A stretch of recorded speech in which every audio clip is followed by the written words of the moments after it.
इस वीडियो में हम बात करने जा रहे हैं सोलर सेल के बारे में। ये पीएन जंक्शन डायोड से बनी हुई एक ऐसी डिवाइस है जो लाइट एनर्जी को इलेक्ट्रिकल एनर्जी में कन्वर्ट करती है। ये फोटो डायोड की तरह ही काम करती है, लेकिन फोटो डायोड तो रिवर्स बायस में रहता है, लेकिन इसमें कोई बाइसिंग नहीं होती। ये विदाउट बाइसिंग के ही लाइट एनर्जी को इलेक्ट्रिकल एनर्जी में कन्वर्ट करती है। अब हम इसके कंस्ट्रक्शन के बारे में बात करते हैं। देखें ज़रा इसका डायग्राम। इसमें एक पी टाइप स्लैब के ऊपर एन टाइप क्रिस्टल की स्लैब का कांटेक्ट किया गया है। ये नीचे का पोर्शन जो है ये पी टाइप स्लैब है, इसके ऊपर ये एन टाइप स्लैब है। अच्छा, पी टाइप स्लैब जो है इसकी मोटाई लगभग 300 माइक्रोमीटर के आसपास होती है और एन टाइप स्लैब की मोटाई 0.3 माइक्रोमीटर।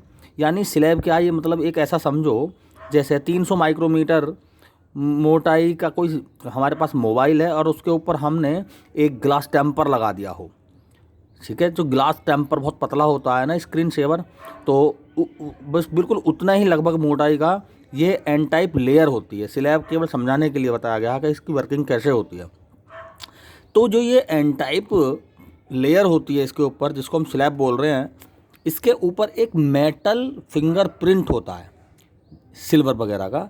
तो चूँकि इसमें सिल्वर में इसकी कंडक्टिविटी बहुत अच्छी होती है, फ्री इलेक्ट्रॉन्स होते हैं, तो ये कंडक्टिविटी इंक्रीज़ करने का ही काम करता है। पी टाइप जो स्लैब है इसकी बॉटम में भी मेटल की एक लेयर होती है जिसे हम बॉटम कॉन्टैक्ट बोलते हैं। ये हम इसकी लेयर बना रहे हैं। ये है कॉपर भी एक बहुत अच्छा कंडक्टर होता है।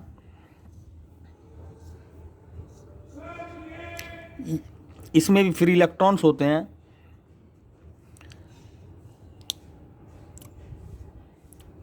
ये मेटल कांटेक्ट भी कंडक्टिविटी इंक्रीज़ करने का काम करता है, यानी इलेक्ट्रॉनों की सप्लाई करने का काम करता है। ठीक है, तो ये बन के तैयार हो गया हमारा एक सोलर सेल, जिसमें पी टाइप और एन टाइप दोनों क्रिस्टल कंबाइंड है। ऊपर मेटल फिंगरप्रिंट है, नीचे बॉटम कॉन्टैक्ट मेटल सरफेस है। ठीक है, जो कॉपर की है और ऊपर सिल्वर की बनाई जाती है। अब इसकी थोड़ी सी वर्किंग के बारे में हम बात करें, जो हम पहले भी कई वीडियो में बता चुके कि एन टाइप क्रिस्टल में तो होते हैं भाई मेजॉरिटी इलेक्ट्रॉन्स, और पी टाइप में होते हैं मेजॉरिटी होल्स। तो ये पी टाइप में हम होल्स बना रहे हैं।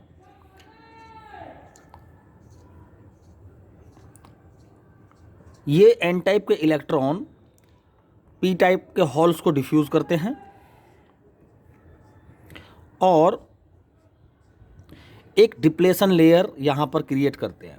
सिलिकॉन के लिए ये डिप्लेशन लेयर 0.7 इलेक्ट्रॉन वोल्ट की होती है। तो इलेक्ट्रॉन चूँकि यहाँ से जंप कर रहे हैं, तो यहाँ पर तो ये पॉजिटिव लेयर बन गई क्योंकि इलेक्ट्रॉन अपनी जगह छोड़ रहे हैं। क्लियर। और यहाँ पर ये इलेक्ट्रॉन आ रहे हैं तो यहाँ पर नेगेटिव लेयर बन जाती है। ये हमने पहली वीडियो में काफ़ी इस पॉइंट पर लेक्चर दिया है।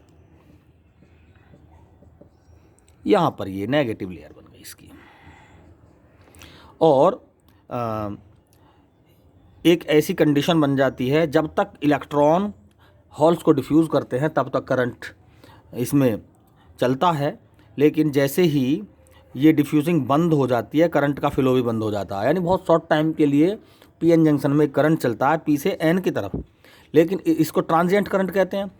लेकिन जैसे ही ये डिफ्यूजिंग बंद हो जाती है, यहाँ एक लेयर बन जाती है, लेयर क्रिएट हो जाती है और करंट का फ्लो ख़त्म हो जाता है। अब हमने ये भी बताया था कि भाई अगर इसमें करंट चलाना है तो हमें इस लेयर को थोड़ा सा, जो 0.7 इलेक्ट्रॉन वोल्ट की है, इसको थोड़ा सा इसकी थिकनेस को कम करना है इसकी, ना, जो इसकी विड्थ है, यानी 0.7 इलेक्ट्रॉन वोल्ट से कम करनी है ये। तो अगेन इसमें करंट फ्लो हो जाएगा। अब चूंकि हमने इसमें कोई बाइसिंग तो लगा नहीं रखी, क्योंकि हमने तो पहले ही बता दिया ये एक ऐसी डिवाइस है जिसमें कोई बाइसिंग नहीं होती, जबकि फोटो डायोड की तरह ही है। लेकिन फोटो डायोड में तो एक रिवर्स बाइसिंग होती है, इसमें कोई बाइसिंग नहीं होती। तो हम इसमें जो काम फोटो डायोड में फोटोन कर रहे थे वही काम यहाँ पर भी करेंगे, फोटोन्स। ठीक, अब यहाँ पर हम फोटोन का इंसिडेंट करेंगे इसकी कहाँ पे, ये जो एन टाइप लेयर है ऊपर, यहाँ से यहाँ पे ग्लास लेयर लगी रहती है जहाँ से आसानी से फोटॉन्स आते हैं और सीधे कहाँ एंट्री करते हैं, जंक्शन पर एंट्री करते हैं, डिप्लेशन लेयर में एंट्री करते हैं। क्योंकि जब तक यहाँ पर कैरियर थे तब तक डिप्लेशन लेयर नहीं थी, लेकिन डिप्लेशन लेयर क्रिएट होने का मतलब है सीधा यहाँ पर चार्ज कैरियर तो है नहीं, अब यहाँ पर केवल एटम है। किसके? जिसका ये सब्सटेंस बना हुआ है जैसे सिलिकॉन, तो सिलिकॉन के एटम हैं अब केवल यहाँ पर। तो सिलिकॉन के एटम पहले क्या था? पहले थे सिलिकॉन पी टाइप क्रिस्टल में हॉल और एन टाइप में इलेक्ट्रॉन। तो इलेक्ट्रॉनों की वजह से हॉल डिफ्यूज़ हो गए। डिफ्यूज़ होने का मतलब ये है कि हॉल्स कैसे थे उसमें, सिलिकॉन, देखो ये हमारे पास सिलिकॉन एटम है और इसके चारों तरफ होते हैं 4 इलेक्ट्रॉन, 1 2 3 4। अब जैसे ही पी टाइप क्रिस्टल में 3 वैलेंट इम्प्योरिटी मिलाई जाती है तो जो सिलिकॉन के एल्यूमिनियम के 3 इलेक्ट्रॉन सिलिकॉन के 3 एटम से तो शेयर कर लेते हैं, कोवैलेंट बॉन्ड बना लेते हैं, लेकिन एक एटम वो बॉन्ड नहीं बना पाता। उसकी जगह एक हॉल बन जाता है यहाँ पर, ठीक है। उस हॉल को भरने के लिए सिलिकॉन के ही वैलेंस इलेक्ट्रॉन का कोई इलेक्ट्रॉन जंप करके यहाँ पर आता है और अपनी जगह हॉल बना देता है। यानी सिलिकॉन के चारों तरफ जो 4 इलेक्ट्रॉन थे अब ये 3 ही रह गए, एक जंप करके इस हॉल को भरने चला गया। तो यहाँ पर जो हॉल क्रिएट हुआ वो उस हॉल को कौन भरेगा? जब P type N type combined होंगे तो एन टाइप क्रिस्टल का फ्री इलेक्ट्रॉन इसको यहाँ से जंप करके एन टाइप क्रिस्टल का इलेक्ट्रॉन इसको फिल कर देगा। अब ये एटम बन गया, अब ये पॉजिटिवली आयोनाइज्ड नहीं रहा, अब ये एटम बन गया। तो इस कंडीशन में जब सभी हॉल्स नियर जंक्शन के नियर के सभी हॉल्स फिल हो जाते हैं इलेक्ट्रॉन के द्वारा, तो यहाँ पर करंट का फ्लो भी बंद हो जाता है। सभी हम कह सकते हैं कि भाई आयोनाइज्ड सिलिकॉन एटम अब पूरा एटम बन गया है, अब वो आयोनाइज्ड नहीं रहा। तो इसमें होता क्या है, जब हमें पता है कि भाई यहाँ तो अब एटम बन गए, तो अब हम एटम को ही देख लेते हैं। हमने मान लिया कि सिलिकॉन एटम है और इसके चारों तरफ 1 2 3 4 ये 4 इलेक्ट्रॉन हैं और कोई फोटोन आया और इस सिलिकॉन से हिट हो गया। सिलिकॉन के इस इलेक्ट्रॉन से क्या हो गया, वो टकरा गया, उसने फोटोन ने सिलिकॉन एटम के इलेक्ट्रॉन को, किसी एक इलेक्ट्रॉन को हिट कर दिया। तो वो इलेक्ट्रॉन इस फोटोन की एनर्जी जो E=H होती है, इस एनर्जी को एब्जॉर्व करके ये इलेक्ट्रॉन फ्री हो गया यहाँ से और अपनी जगह क्या बना दिया इसने, एक हॉल, ठीक है। तो अपनी जगह इलेक्ट्रॉन ने हॉल क्रिएट कर दिया और यहाँ से जो इलेक्ट्रॉन फ्री हुआ वो किस साइड को भागेगा, इस पॉजिटिव लेयर की तरफ को भागेगा। ये पॉजिटिव लेयर दिख रही है ना, तो इलेक्ट्रॉन क्या करेगा, इस पॉजिटिव लेयर की तरफ को भागेगा और एन टाइप क्रिस्टल में जो ये मेटल फिंगरप्रिंट है इसके कांटेक्ट में आकर ये अपनी कंडक्टिविटी इंक्रीज करेगा।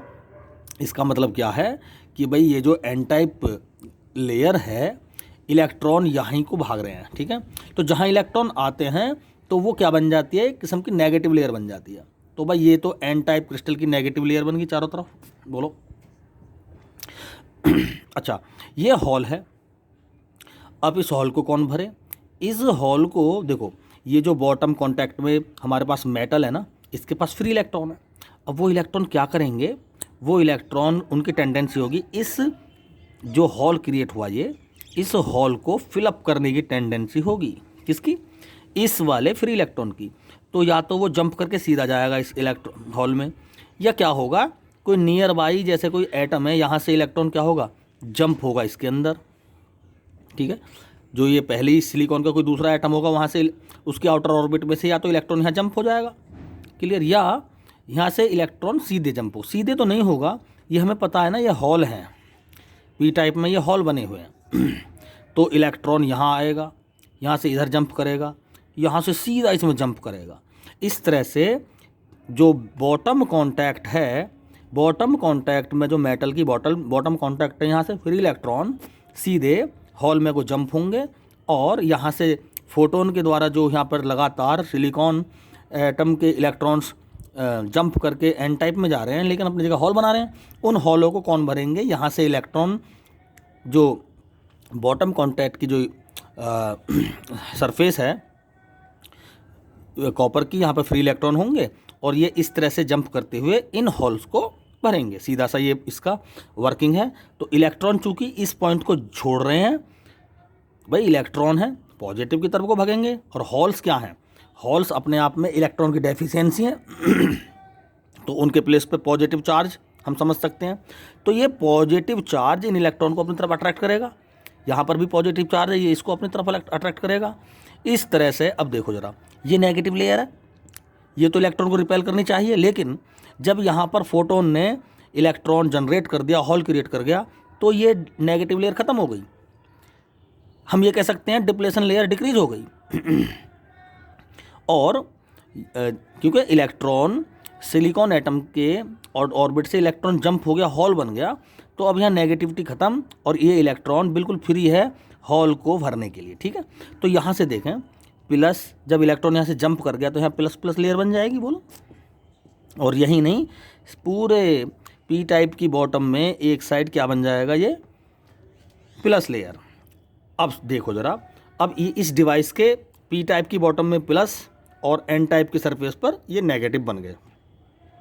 तो ये एक सेल की तरह काम करेगा, क्योंकि सेल का एक सिरा पॉजिटिव और दूसरा नेगेटिव होता है। अब अगर सेल के उन सिरों पर हम वायर से कनेक्ट करके कोई डिवाइस लगाएं, तो उसमें रेजिस्टेंस लगाएं, लोड रेजिस्टेंस लगाएं, कुछ भी, तो उसमें करंट का फ्लो होता है। तो वैसे ही अगर हम यहाँ पर कोई वायर कनेक्ट करके इस तरह से यहाँ पर कोई लोड लगा दें, कुछ भी लोड लगा दें RL, तो भाई इसमें करंट का फ्लो होगा। अब देखो करंट का फ्लो होगा कैसे, देखो इलेक्ट्रॉन तो इधर से जाएंगे ऐसे, positive N type P type का जो बॉटम है वो पॉजिटिव है, वो अपनी तरफ इन इलेक्ट्रॉन्स को अट्रैक्ट करेंगे इस तरह से, ऐसे और उसके बदले रिवर्स डायरेक्शन में करंट का फ्लो होगा इस तरह से। तो जब करंट इसमें चलेगी तो ऐसे चलेगी और एन से पी की तरफ अंदर को चलेगी। देखो अगर मैं यहाँ डायग्राम बनाऊँ इसका छोटा सा, ये देखें ज़रा, ये बन गया, ये पी टाइप है, ये एन टाइप है। तो पी टाइप की में तो बॉटम कॉन्टैक्ट प्लस है, एन टाइप में है फिंगरप्रिंट नेगेटिव। तो एन से पी की तरफ, पी से एन की तरफ तो इलेक्ट्रॉन चलेंगे और एन से पी की तरफ करंट का फ्लो होगा इसमें, यानी रिवर्स करंट फ्लो होगा ओवरऑल। अगर हम इसमें ड्रॉ करें एक ग्राफ, तो देखें ज़रा, देखो जब यहाँ पर कोई रेजिस्टेंस नहीं था तो हमें पता है पी टाइप के पॉजिटिव्स और एन टाइप लेयर के नेगेटिव्स के बीच में एक पोटेंशियल डेवलप हो गया यहाँ पर, ठीक है, इलेक्ट्रिक पोटेंशियल। तो अभी कोई लोड तो है नहीं, करंट तो है नहीं इसमें, तो हमने मान लिया ये पोटेंशियल है V। क्लियर, रिवर्स करंट है इसमें। तो जैसे ही मैं कोई रेजिस्टेंस डेवलप कर इसमें रेजिस्टेंस इसमें कनेक्ट करूँगा तो इसमें करंट ड्रॉ होगी, ठीक है। तो जब इसमें करंट जैसे जैसे R की वैल्यू बढ़ेगी तो I की वैल्यू डिक्रीज़ होगी, I is equal to V/R से, ठीक है। जैसे जैसे लोड बढ़ाएंगे करंट इसमें डिक्रीज होगा, ठीक। तो अगर हम ग्राफ बनाएं तो ये कुछ ग्राफ ऐसा आएगा इसका, ठीक है, इस तरह से। जब कोई लोड ही नहीं था तो वोल्टेज था सबसे ज़्यादा है, यहाँ पर देखो करंट 0 है। अब जैसे जैसे लोड बढ़ा, हमने लोड लगा दिया, देखो यहाँ पर देखो इस पॉइंट पे देखें, करंट अगर मैक्सिमम है तो वोल्टेज 0, ठीक है। तो देखें इसमें इस ग्राफ को देखो, यहाँ पर देखें करंट ये है तो वोल्टेज यहाँ पर है। जैसे जैसे वोल्टेज घट रहा है वैसे वैसे करंट बढ़ रही है, रिवर्स करंट, ठीक है। तो ये इस तरह से इसका ग्राफ निकल के आएगा, ठीक। तो ये है इसका VI करैक्टरिस्टिक ग्राफ और ये है हमारा पूरा सोलर सेल। तो हम आशा करते हैं कि सोलर सेल की वर्किंग आपको समझ में आ गई होगी। Thank you.